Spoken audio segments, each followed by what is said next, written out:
This is the second part of the explanation of the chapter Escape to the Island. तो अगर आपने अभी तक पार्ट 1 नहीं देखा है तो आपको पार्ट 1 का लिंक डिस्क्रिप्शन में मिल जाएगा। आप पार्ट 1 का वीडियो देख लें, तब आप ये पार्ट 2 देखें, आपको बहुत अच्छी तरीके से समझ में आएगी।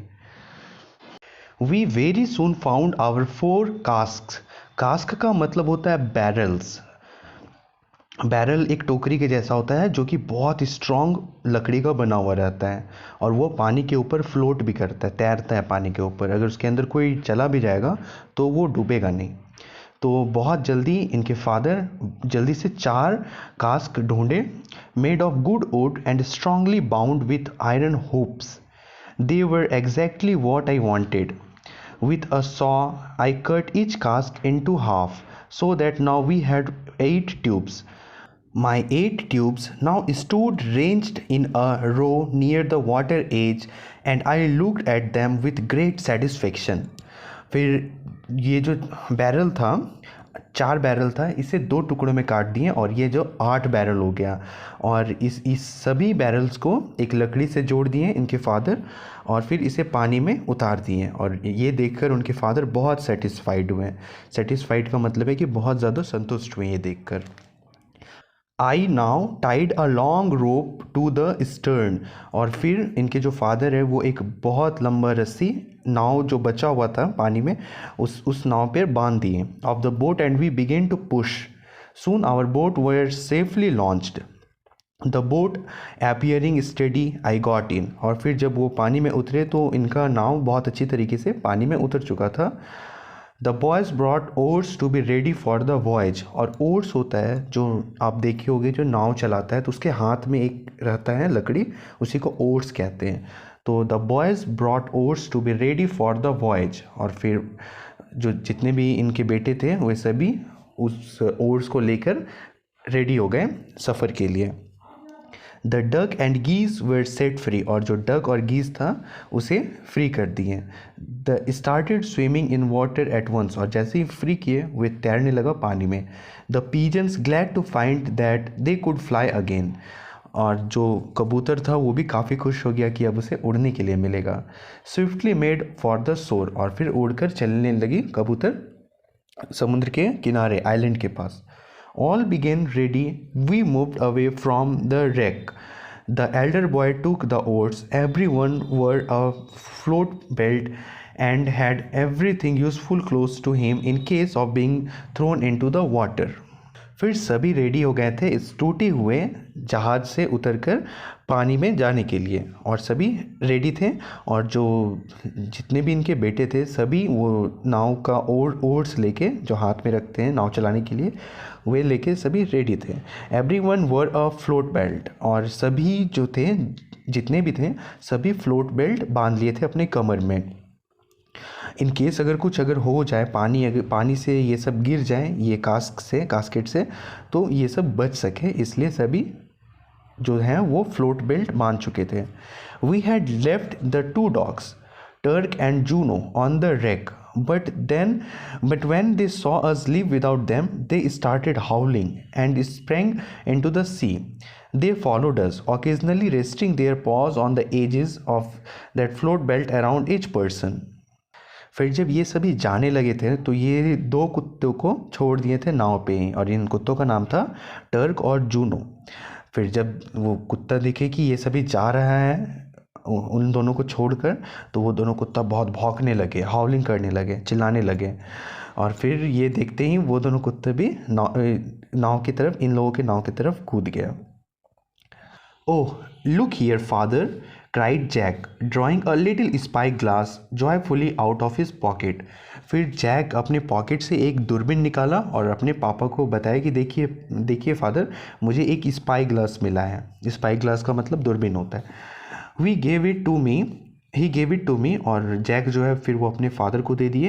And I started looking towards the island. और फिर इस दूरबीन से दूर का जो चीज़ है वो पास दिखता है. तो फिर उस दूरबीन से उनके फादर जो है वो आइलैंड देखने लगे. I soon saw an opening where a stream flowed into the sea. We rowed towards the stream and we found ourself in a small bay. और फिर उनके फादर नाव चलाते चलाते एक बे के पास पहुंच गए।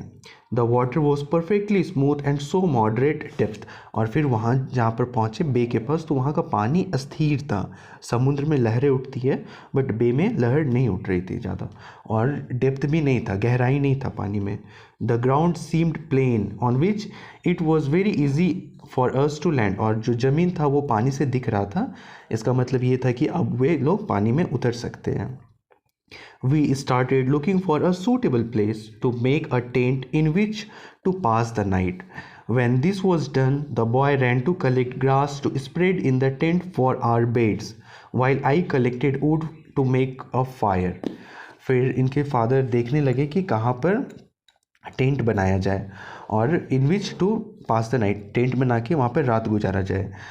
When this was done, और जब ये हो गया, टेंट बन गया, तो जितने बच्चे थे सभी गए घास लाने के लिए, और इनके जो फादर थे वो लकड़ी ढूंढे आग जलाने के लिए।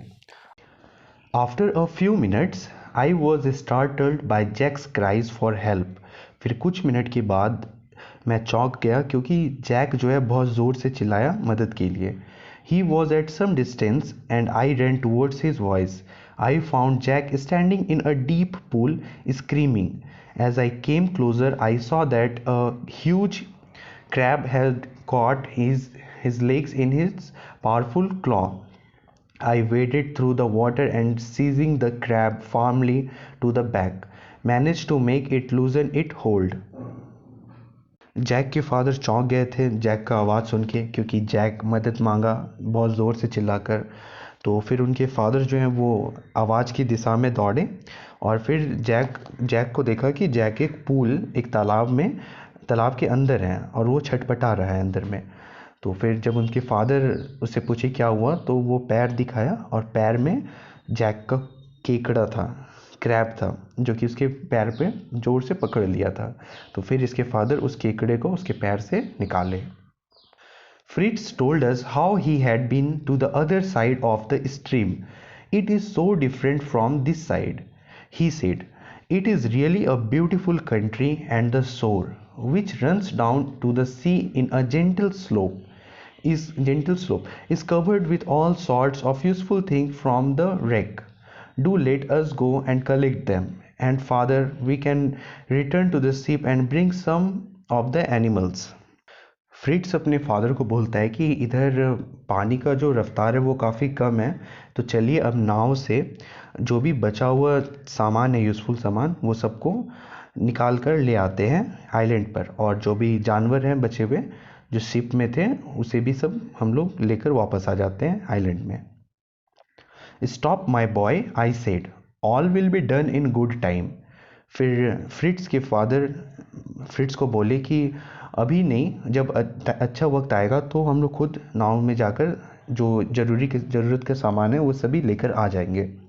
While we were talking, Jack had been unsuccessfully trying to open an oyster with his penknife.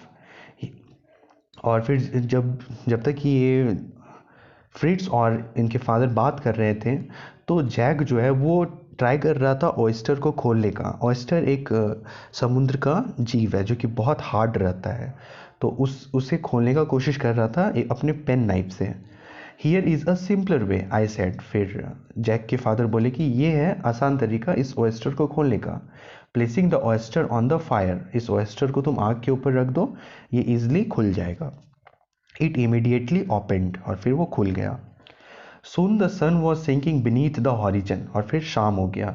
The hens gathered round us and began to pick up the crumbs of biscuits which had fallen while we were having our dinner. और फिर जब शाम हो गया तो जितने भी मुर्गी थे सभी इन लोगों के आसपास घूमने लगा, और ये लोग जो बिस्किट खा रहे थे, और जो बिस्किट का टुकड़ा खाते खाते गिर गया था ज़मीन पर, वो सभी को मुर्गी जो है वो चुन चुन कर खा रही थी। My wife then took out some handful of grain from a bag she carries and began to feed the poultry. फिर इसकी जो वाइफ थी वे एक झोला से कुछ दाना निकाली और इन मुर्गियों को खिला दी। We were all ready to sleep and having closed our tent, we lay down to rest. फिर बाद में हमने टेंट का जो पर्दा था उसे लगाया और सभी सो गए। So this was the beautiful adventurous story. आपको कैसा लगा आप मुझे कमेंट करके बताएं, और कोई डाउट हो तो वो भी मुझे कमेंट करके बताएं। बाकी अगर चैनल पर अगर आप अभी तक सब्सक्राइब नहीं किए हो तो सब्सक्राइब करके ज्वाइन कर ले, ताकि फ्यूचर में भी आपको इसी तरीके के वीडियोस मिल सके। Thank you so much.